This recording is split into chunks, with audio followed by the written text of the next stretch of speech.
Yo, this your boy Tanner Black. It's June 28, 2025. You're our Lord. I'm doing a little recap of the Night of Champion PPV, PPE, right? Yeah. Um, that happened this earlier this morning in Saudi Arabia.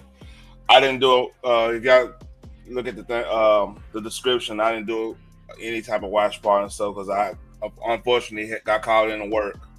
What up, Gens One? So I'll just do a quick recap, and we could do a little chatting here and there. Over, I'll give my overall thoughts on it because I watched a little. I watched the key matches. I'm actually looking at the replay right now. So, matter of fact, before I go any further, do this.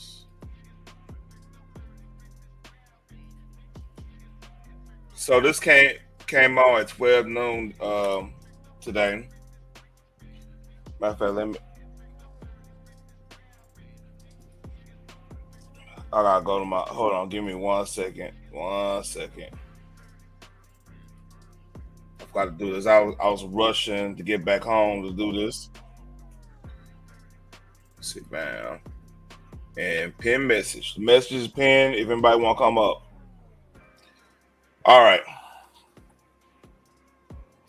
I'll give this pay per view actually.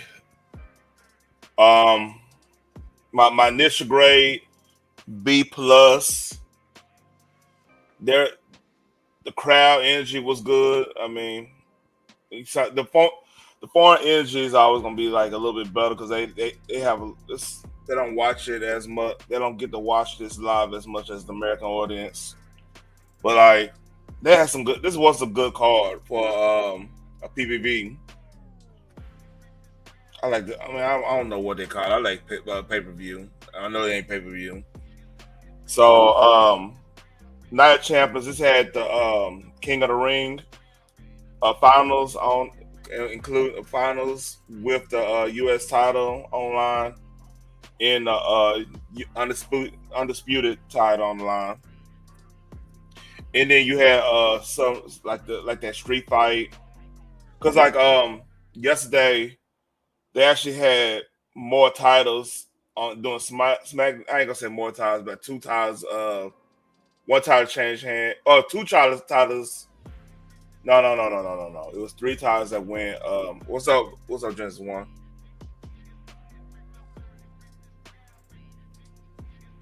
Oh yeah. Now they had a women's US yesterday. They had the women's US title, the SmackDown tag titles, and the women's world title. I don't think they call it undisputed. They just call it world title. Uh, and the world title was last woman's stand match with Nia Jackson and Tiffany Stratton. Then they had the Y6 versus come motherfucker bitch. They got a lot of tongles in the WWE right now. Anyway, um, I got distracted. They had the Street Profits against Y6 for the tag titles, and Zelina. Hey, what Phoenix? This gonna be a quick one, man. Unless y'all want to come on and do some this chit chat or whatever. So there was title is one title the U.S. Women's title changed hands last night. So today you had the universe I keep saying the universal the undisputed title, the two King and Queen of the Rings in the U.S. title on the line. Then you had a couple the Rhea Ripley. They had a grudge match like between Rhea Ripley and Raquel Rodriguez. Then you had the Karrion Kross and Sammy.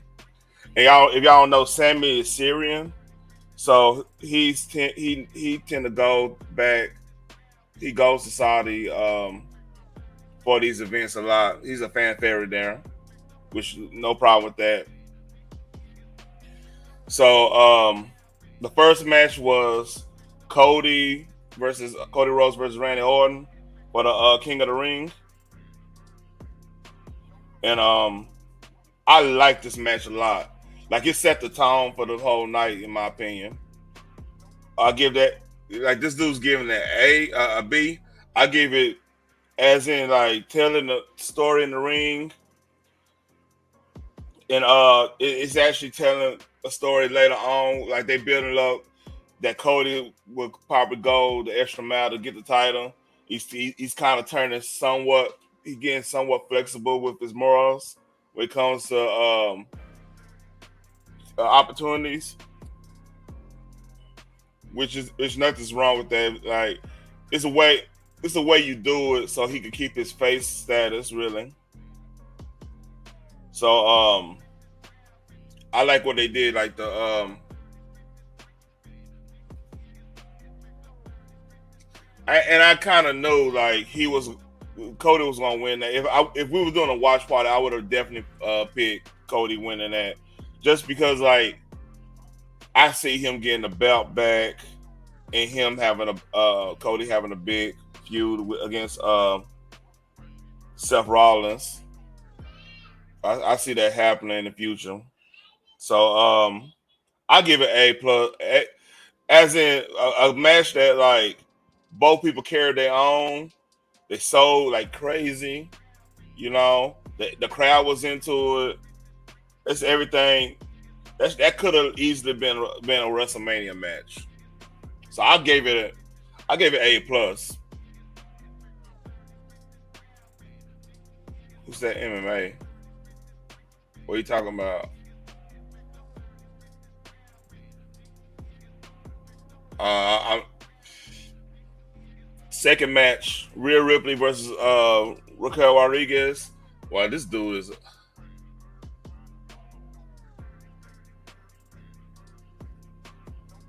I don't know, man. This dude harsh.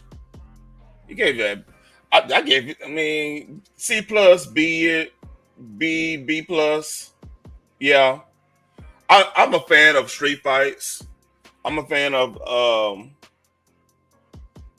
Yeah, I'll tell you this. It's remarkable how good both wrestlers are. Like real wrestling skills is like top notch. She's like one to me. She's like one of the better female wrestlers. Like in this one, I like the fact that she showed that she could sell. She could, man. She sold crazy in this match. Like it was crazy.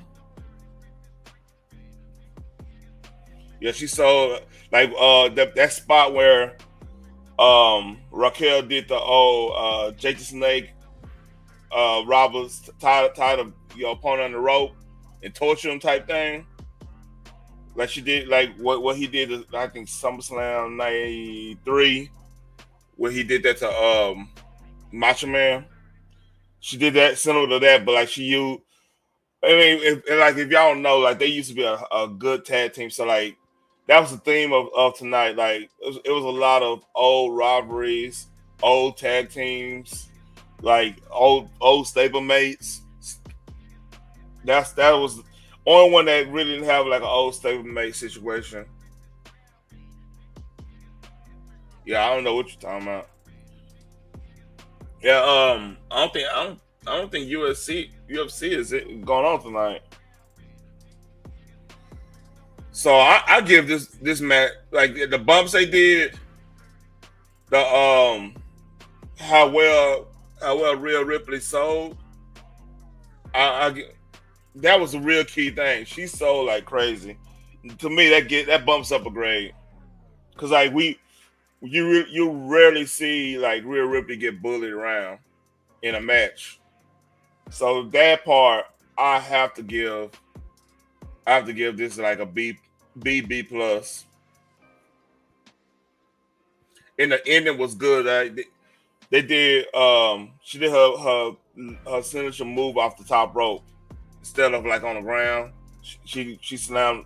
It was it was one of ECW moments. Zayn and Karen Cross. This one of those. See, he gave it a B because the build up.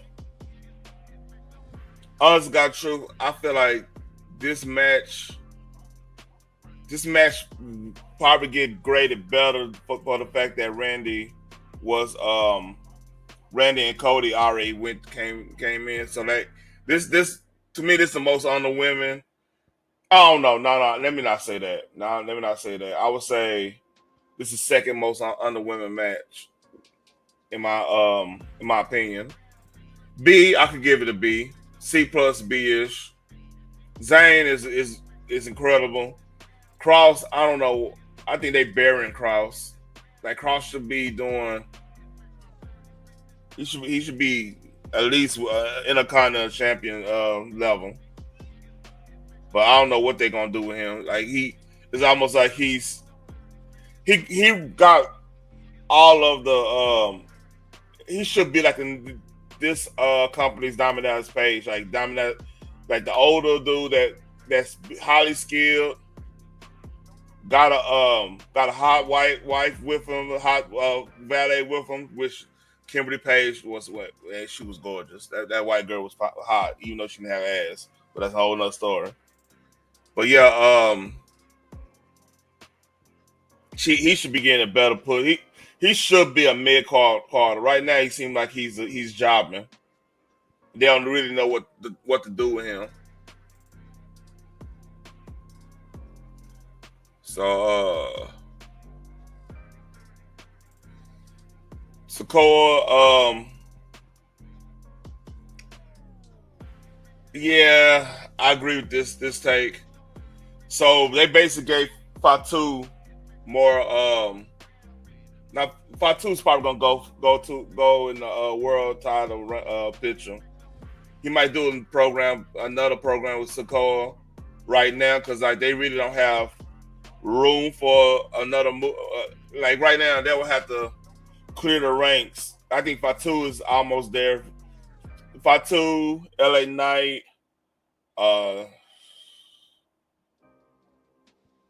there's a couple more people I'm telling. Fatu, LA Knight, I can see Jay getting back in the picture. He's definitely gonna get back in the picture. I mean, you have a long list of folks like that's right there. That's a little bit higher than mid card. Like they should be in the world title picture. Somebody world title. I see Jacob Fatu as one of those, but the problem, I hope he just keep. I think he had issues with the substances and stuff. I hope he clean up. But I could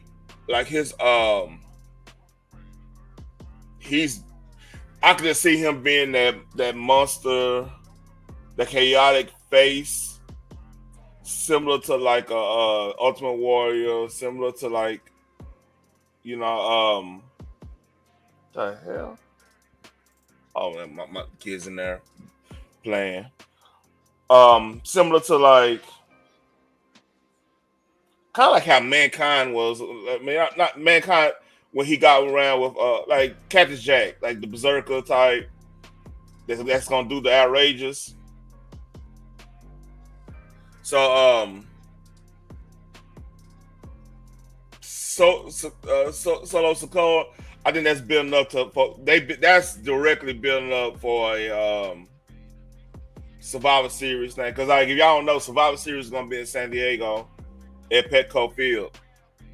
Petco Field, baseball field, and they used to do World Games on Survivor Series. All right, I gotta show y'all this. Man, look, they need to cast her a Storm. This Jade Cargill's outfit for her match, which I'm looking at replay right now of it. Surprisingly, to me, this was a good match. Ahsoka, man, she is a pro. She's gonna be in the Hall of Fame because I mean she got the great Muta thing going on. She's excellent. When she had the title, she was an excellent ambassador for the WWE. She's a total package. She like her ring, psychology, everything, man. Like you, she's generational in that regard. And Jade really, she's getting better in the ring. It was night and day from when she was going against Naomi in WrestleMania to now. Like she actually was holding on a little bit. She was selling better. Like that was the issue I was having mostly on that in that match with Naomi. Like her selling it, was kind of now it was kind of lackluster. Now some people I'm seeing on X, they were saying that she was selling a little bit too much. I think it worked for the match, and I think give her if she get a title run. I don't think she's ready for a title run necessarily. I think she's ready for she's getting a push. I think she's ready. She's ready for a little bit more mainstream. I should say, not title run. I don't know yet. I think she's a couple months away from that. That was a good. See that? If she did title run, it would be short lived. Yeah, that was it. Now they take the cape off. That so her thing is her bit is based off of Storm. Like she's been like working that bit ever since she was in AEW. By the way, like out of the women, she probably got one of the best spine busters out the women. Like she got the whole Arn Anderson spine buster down.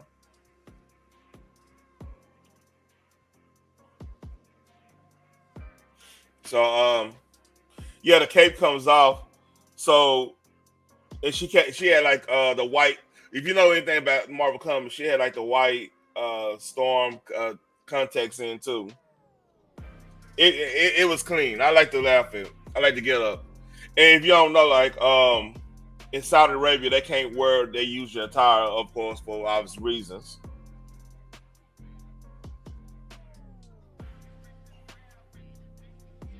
Oh, and the crazy thing, this is why I don't give the women the props on this, right? Right.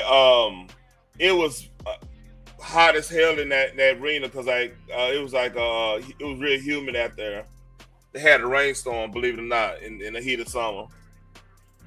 So it was it was humid with that heat and everything.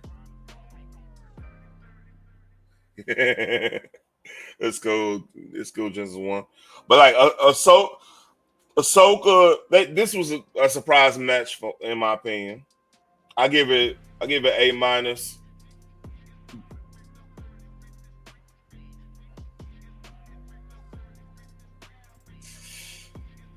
Yeah. So back to in the last match, see, it wasn't that many matches because they had a lot of title matches they had a lot on SmackDown. This match with CM Punk and Cena, if it was slow paced because like right now Cena can't move as well as he used to. Yeah, I mean it's obvious. Either he can't or Hollywood's telling him he shouldn't. Because if y'all don't know, like once upon a time when Rock came back in like between movies, he was in movie shape and not wrestling shape. If you don't know, that's two totally different things. And he basically ripped his hamstring off the bone trying to wrestle. I forgot which match that was. He was wrestling on like a SmackDown or something like that. So he kind of had to do a bigger retirement than he wanted to. But this match was slow. It felt like an old school wrestling match back in the '90s. And I think that's like Cena. That's his spiel, right? Because like he used to be way more fast paced than that. Um, it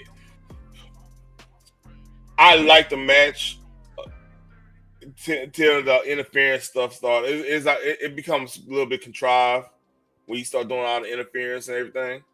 Yeah, Cena. I mean, Rock fucked his legs up. Yeah, I think like he had a.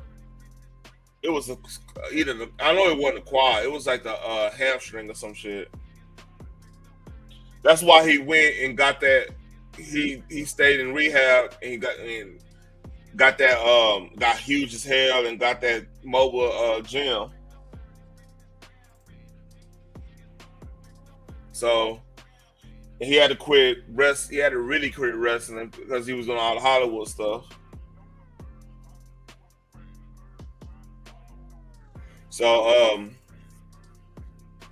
this match is like a C plus. I mean, he got B minus, a C plus. Although like the psychology of the ending, like Cena was acting as if he was acting kind of conflicted, which I think that's been the plan. Like he's doing pulling the Lex Luger with the Four Horsemen card. Like he becomes conflicted with like being a bad guy. Like so I suspect like he's eventually going to be more of a face when it ends. Ain't gonna go off on a good note.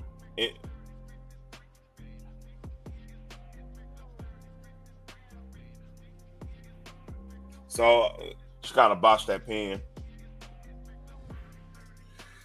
So B minus C plus is pretty much right on there. But like I do think this is my prediction in SummerSlam. I predict Cody they're gonna go on a war. Cody gonna win, and Seth is gonna cash in on him. So Cody will have to go and they have they because like now Seth got a whole group. Then on top of that, he already got smoke with CM Punk. He's gonna have smoke with Roman Reigns. By the way, matter of fact, let me go find that. I got some more. I got movie news for the Street Fighter movie they about to do. So Roman Reigns is going to be playing Akuma. If y'all know about anything about Street Fighter,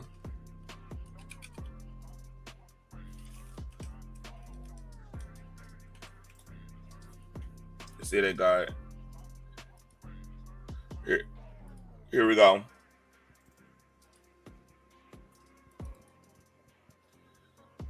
So 50 Cent is supposed to be playing Barlog.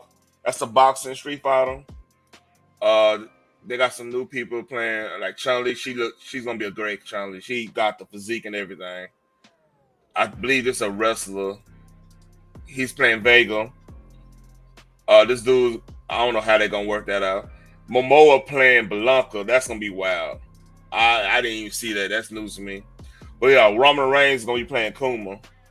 And let me show you. I can show you who Kuma is. If y'all don't know.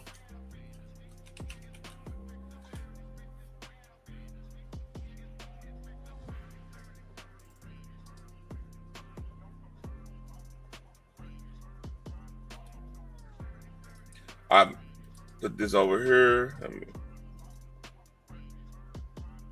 It's already out. I want to go see F1. That's the plan. To go watch. We'll watch that probably tomorrow. I'm off all week. So, and by the way, July 5th is my birthday. Just in case y'all don't know. So I'm chilling the whole week. But this is Akuma.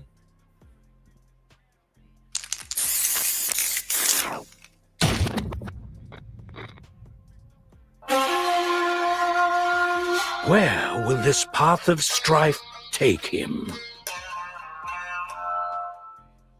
So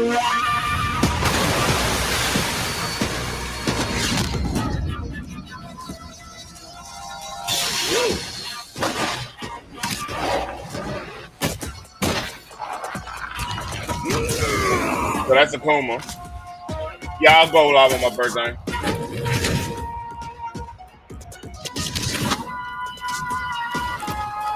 So traditionally, Akuma got he was debuted in Super Street Fighter 2 Turbo as a secret character, and he's one of my favorite characters to play with. And like his whole thing is he's supposed to be like the I ain't gonna say evil version of Ryu, but he's supposed to be like technically he is the evil version of Ryu. Think about it; they got the same move set, except for little slight deviations. But yeah, that's what Roman Reigns gonna be playing. I think it's gonna be a good casting, by the way. Ready yourself. Because Roman Reigns like to have those gloves on, and he's Polynesian, so they could make him up because he's dark. Kuma's darker, like he's like Nipponese, Japanese. That's a ethnic group in Japan. Easy that or Okinawa, one or two.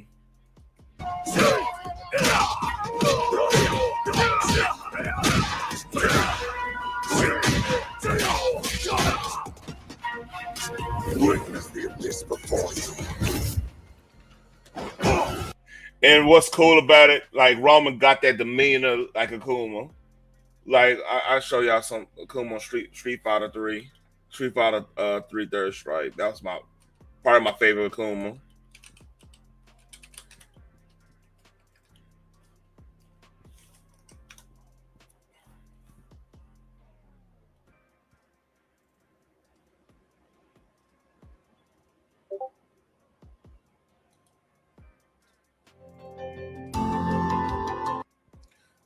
Of course, ads.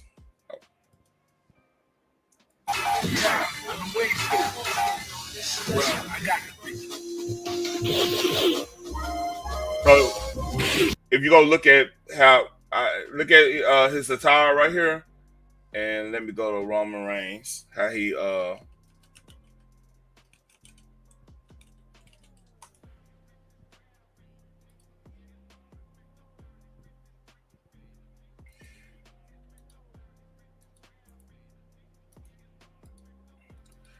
and see how he dressed right there. Even though I mean, like the gloves and everything is actually pretty spot on if you think about it. Like Akuma's like literally my favorite character to play with.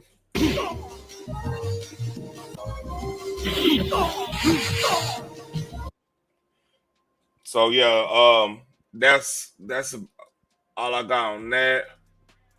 Overall, B plus. Worst match. Look at it. Worst match might be the Sami Zayn and oh no. CM Punk and CM Punk and John Cena. That might be the worst match. Other than that, that's just a quick video. You know what I mean? If anybody want to come up, y'all can come. Link is pinned. But that's all. That's literally all I got. Like, share, subscribe. I guess. Take care.